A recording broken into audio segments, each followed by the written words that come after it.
Hello and welcome back to Byzantium and the Crusades. My name is Nick Holmes and this is episode 13 of The Fall of Constantinople, and the title of this episode is The Final Battle.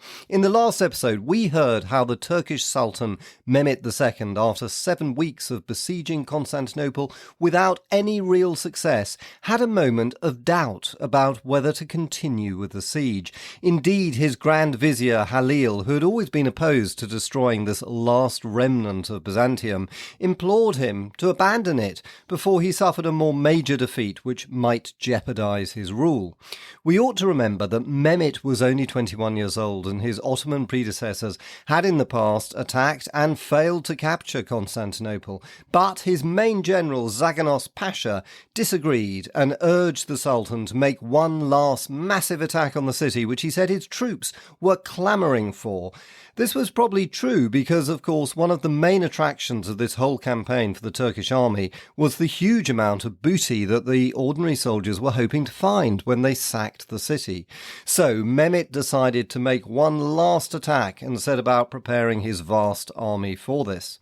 But the Byzantines and their Venetian and Genoese allies were ready for this, and we'll hear about the defenders' extraordinary bravery and defiance as they beat back wave after wave of Turkish troops until luck turned against them in a tragic twist of fate.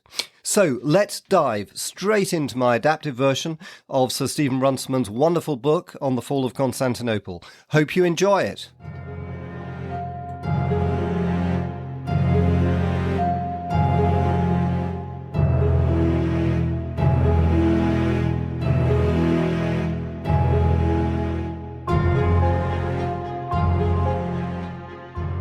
The afternoon of Monday the 28th of May had been clear and bright. As the sun began to sink towards the western horizon, it shone straight into the faces of the defenders on the walls, almost blinding them. It was then that the Turkish camp sprang into activity. Men came forward in thousands to complete the filling of the fosse, while others brought up cannons and war machines. The sky clouded over soon after sunset, and there was a heavy shower of rain, but the work went on uninterrupted, and the Christians could do nothing to hinder it. At about 1:30 in the morning, the Sultan judged that everything was ready and gave the order for the assault. The sudden noise was horrifying. All along the line of the walls, the Turks rushed into the attack, screaming their battle cries, while drums and trumpets urged them on. The Christian troops had been waiting silently, but when the watchman on the tower gave the alarm, the churches near the walls began to ring their bells, and church after church throughout the city took up the warning sound until every belfry was clanging. 3 miles away, in the Church of the Holy Wisdom, or Hagia Sophia as it is known in Greek, the worshippers knew that the battle had begun. Every man of fighting age returned to his post, and women nuns amongst them hurried to the walls to help bring up stones and beams to strengthen the defences, and pails of water to refresh the defenders. Old folk and children came out of their houses and crowded into the churches, trusting that the saints and angels would protect them. Some went to their parish church, others to the tall church of St. Theodosia by the Golden Horn. It was her feast day on the Tuesday, and the building was decked with roses gathered from the gardens and the hedgerows. Surely she would not abandon her worshippers. Others went back to the great cathedral, remembering an old prophecy that said, although the infidel might advance through the city right into the holy building, there the angel of the Lord would appear and drive them back with his bright sword. All through the dark hours before dawn, the congregations waited and prayed. There was no time for prayer at the walls. The Sultan had made his plans with care. Despite his arrogant words to his army, experience had taught him to respect the enemy. On this occasion, he would wear them down before risking his best troops in the battle. It was his irregulars, the Bashi Bazouks, whom he first sent forward. There were many thousands of them, adventurers from every country and race, many of them Turks, but many more from Christian countries, Slavs, Hungarians, Germans, Italians, and even Greeks, all of them ready enough to fight against their fellow Christians in view of the pay that the Sultan gave them and the booty that he promised. Most of them provided their own weapons, which were an odd assortment of scimitars and slings, bows, and a few arquebuses, but a large number of scaling ladders had been distributed amongst them. They were unreliable troops, excellent at their first onrush, but easily discouraged if they were not at once successful. Knowing this, Mehmet placed behind them a line of military police, armed with whips and maces, whose orders were to urge them on and to strike and punish any who showed signs of wavering. Behind the military police were the Sultan's own Janissaries, his best troops. If any frightened irregular made his way through the police, they would cut him down with their scimitars.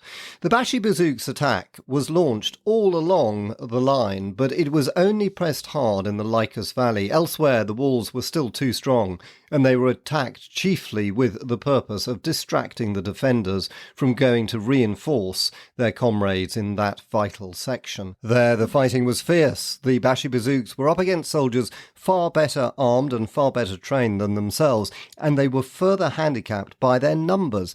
They were continually in each other's way. Stones hurled against them could kill or disable many of them at a single time. Though a few attempted to retreat, most of them kept going, fixing their ladders to the walls and the stockade and clambering up, only to be cut down before they reached the top. The Genoese Giustiniani and his Byzantines and Italians were supplied with all the muskets and culverins that could be found in the city. The Byzantine emperor himself came to encourage them. After nearly 2 hours of fighting, Mehmet ordered the Bashi-Bazouks to retire. They had been checked and repulsed, but they had served their purpose in wearying the enemy. Some of the Christians hoped that this might be just an isolated night attack intended to test their strength, and all of them hoped for a moment of rest. It was not granted to them. They scarcely had time to reform their lines and replace beams and barrels of earth on the stockade before a second attack was launched. Regiments of Anatolian Turks from Ishak's army, easily recognized by their special uniforms and breastplates, came pouring down the hill from outside the civil gate of St. Romanus into the valley and wheeled around to face the stockade. Once more the bells of the churches near the walls rang out to give the alarm, but the sound was drowned by the booming of Alban's great cannon and its fellows as they began fresh to pound the walls. Within a few minutes, the Anatolians had rushed into the assault. Unlike the irregular Bashi-Bazouks, they were well armed and well disciplined, and all of them devout Muslims, eager for the glory of being the first to enter the Christian city of Constantinople. With the wild music of their trumpeters and pipers to encourage them, they hurled themselves at the stockade, climbing over each other's shoulders in their efforts to fix their ladders onto the barrier and hack their way over the top. In the faint light of flares, with clouds continually veiling the moon, it was hard to see what was happening. The Anatolians, like the irregulars before them, were at a disadvantage on that narrow front because of their numbers. Their discipline and their tenacity only made their losses heavier as the defenders flung stones down on them and pushed back their ladders or fought with them hand to hand. About an hour before dawn, when the second attack was beginning to falter, a cannonball from Alban's cannon landed fully upon the stockade, bringing it down for many yards of its length. There was a cloud of dust as the rubble and earth were flung into the air, and the black smoke of the gunpowder blinded the defenders. A band of 300 Anatolians rushed forward through the gap that had been made, shouting that the city was theirs. But with the Byzantine emperor at their head, the Christians closed around them, slaughtering the greater part of them and forcing the others back to the fosse. The check discomfited the Anatolians. The attack was called off, and they retired to their lines. With cries of triumph, the defenders once more set about repairing the stockade. The Turks had been no more successful on other sectors of the wall. Along the southern stretch of the land walls, Ishak was able to keep up enough pressure to prevent the defenders from moving men to the Lycus Valley, but with his own best troops gone to fight there, he couldn't make a serious attack. Along the Marmora, Hamza Bey had difficulty in bringing his ships close into the shore. The few landing parties that he was able to send were easily repulsed by the monks, to whom the defence had been entrusted. There were also small attacks along the whole line of the Golden Horn, but no real attempt at a major assault. Around the Blakeneye quarter, the fighting was fiercer on the low ground by the harbour. The troops that Zaganos had brought across the bridge kept up a constant attack, as did Karaja Pasha's men higher up the slope. But Minotto and his Venetians were able to hold their section of the walls against Zaganos and the Bocchiardi brothers against Karagia.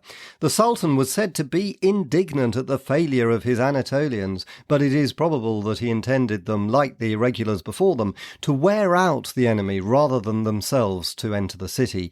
He had promised a great prize to the first Turkish soldier who should successfully break through the Byzantine stockade, and he wished the privilege to go to some member of his own favourite regiment, his Janissaries.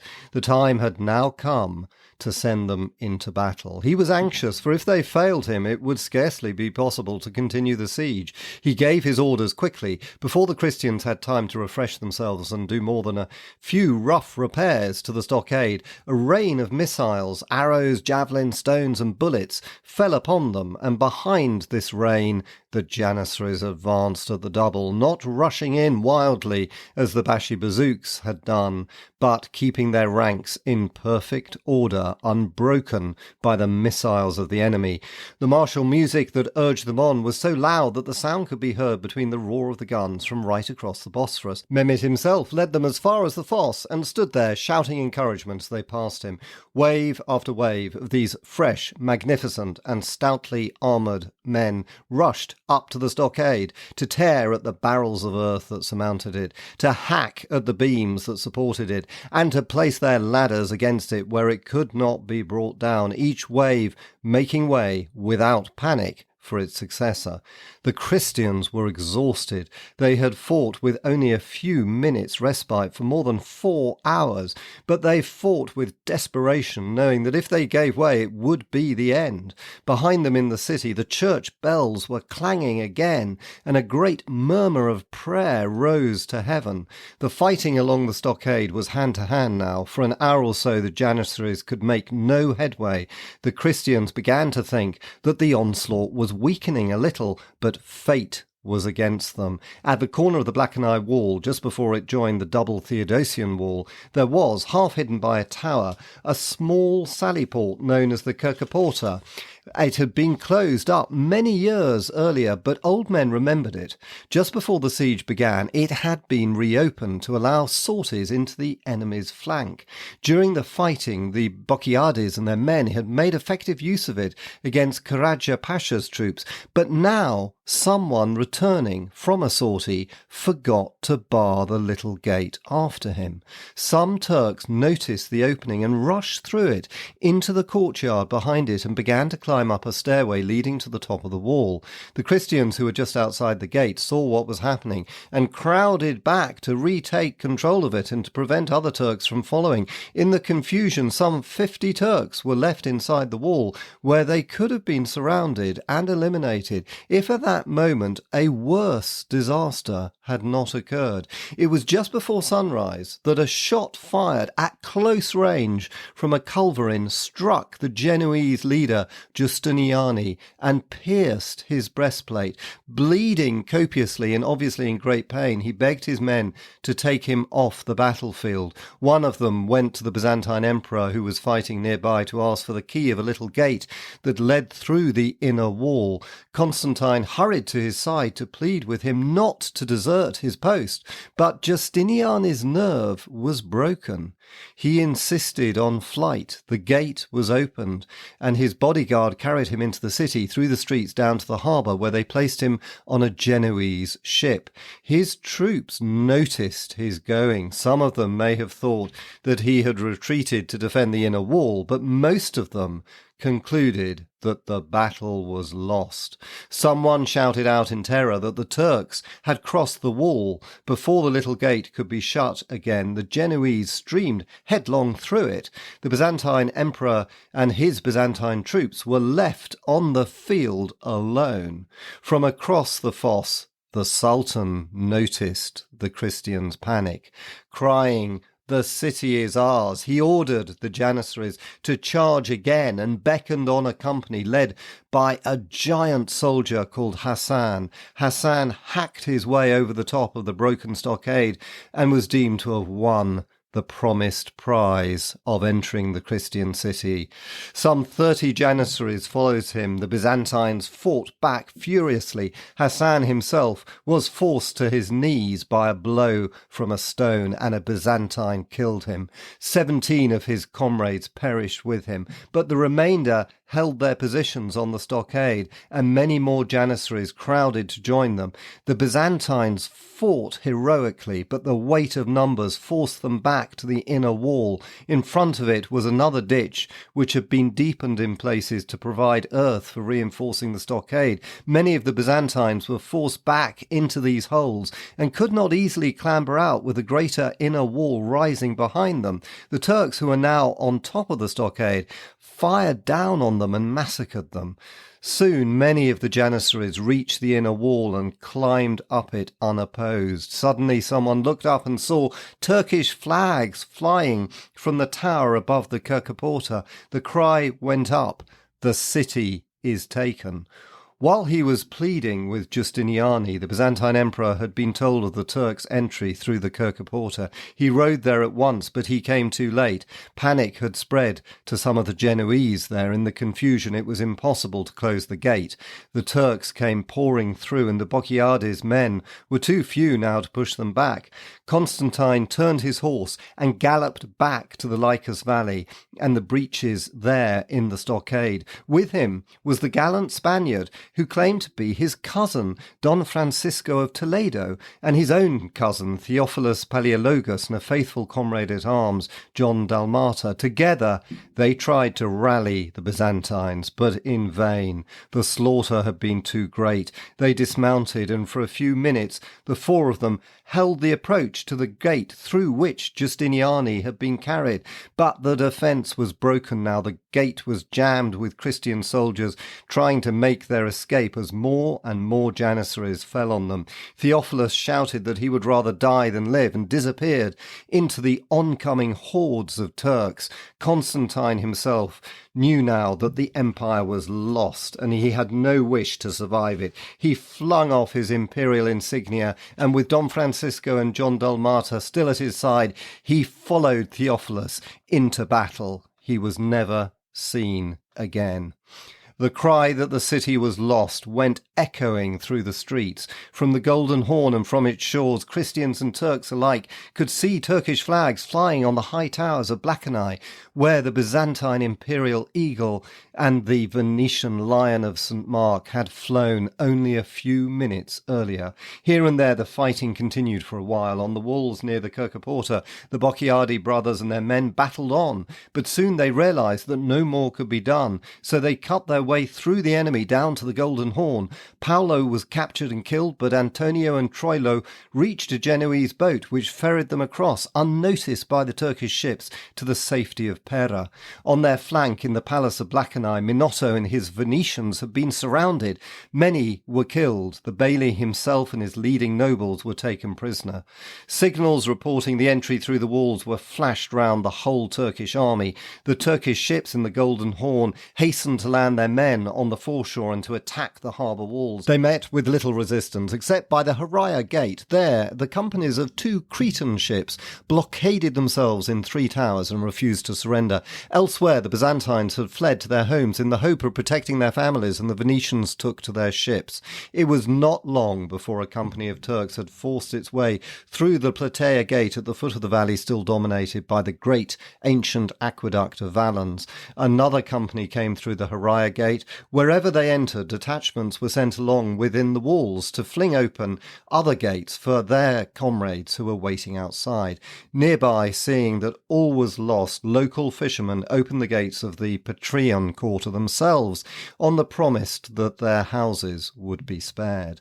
Along the stretch of the land walls south of the Lycus, the Christians had repelled all the Turkish attacks, but now regiment after regiment was entering through the gaps in the stockade and fanning out on either side to open all the gates. The soldiers on the walls found themselves surrounded. Many were killed in trying to escape from the trap, but most of the commanders, including Filippo Contarini and Demetrius Cantacuzénos, were captured alive. Off the Marmora shore, Hamza Bey's ships too saw the signals and sent landing parties to the walls. At Studion and Samothea there seems to have been no resistance. The defenders surrendered at once in the hope that their homes and churches would escape pillage.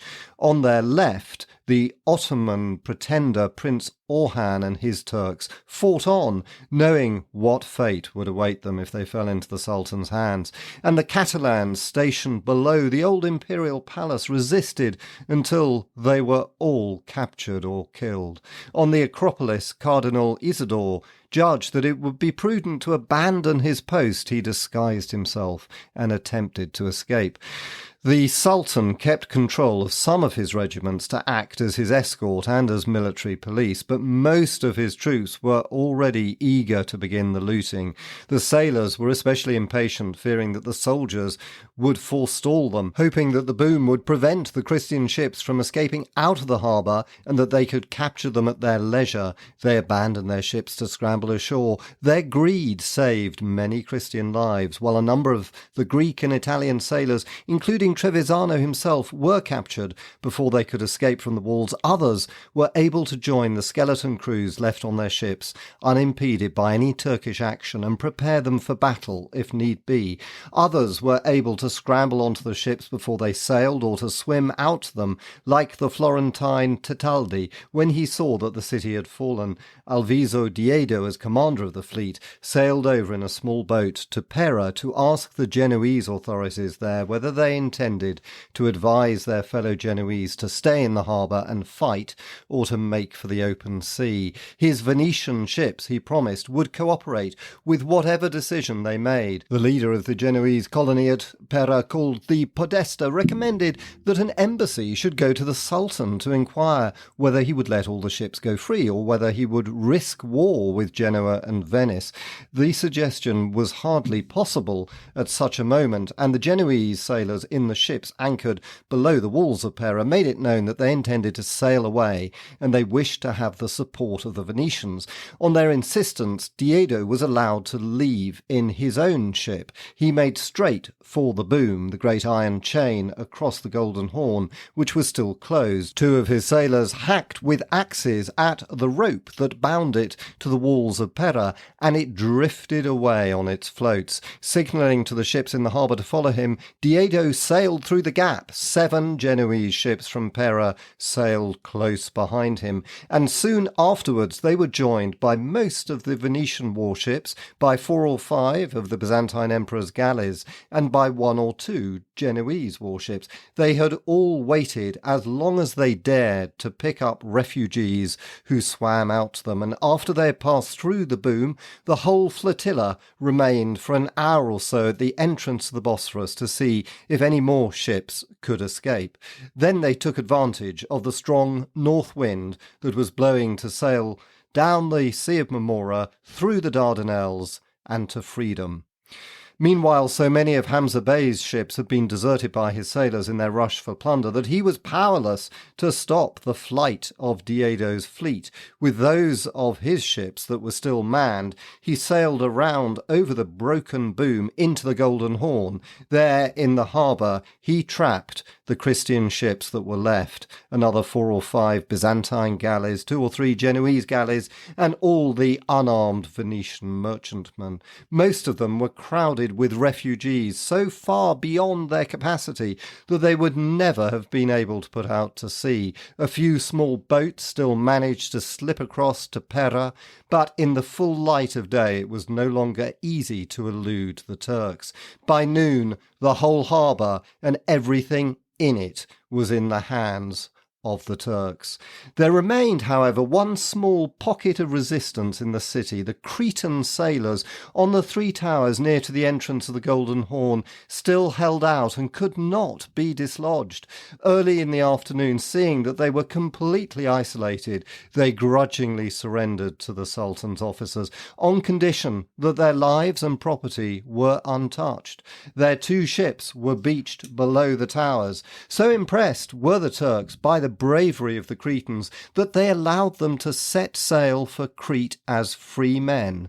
But this small victory counted for nothing against the knowledge that the Turks had now finally overthrown the once mighty Byzantine state, the inheritor of ancient Rome and the lantern-bearer through the Middle Ages of that greatest of all civilizations that had once been ancient Greece.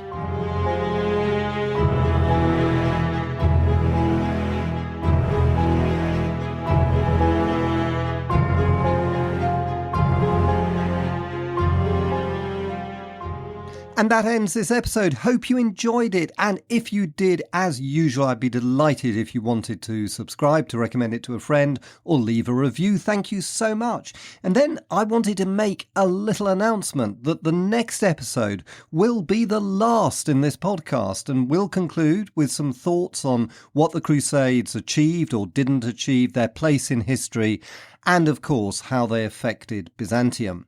But if you've enjoyed this podcast, then I want to tell you about an exciting new podcast which I will launch with the last episode. It's called The Fall of the Roman Empire, and it'll tell the extraordinary story of how Rome collapsed, which is not just one of the most exciting and intriguing stories in the whole of history, in my opinion, but it's also one of the most important in terms of its legacy for the modern world. So I really hope you'll try it out and see if you like it. And I'll tell you more next time when I'll publish a couple of episodes. See you then.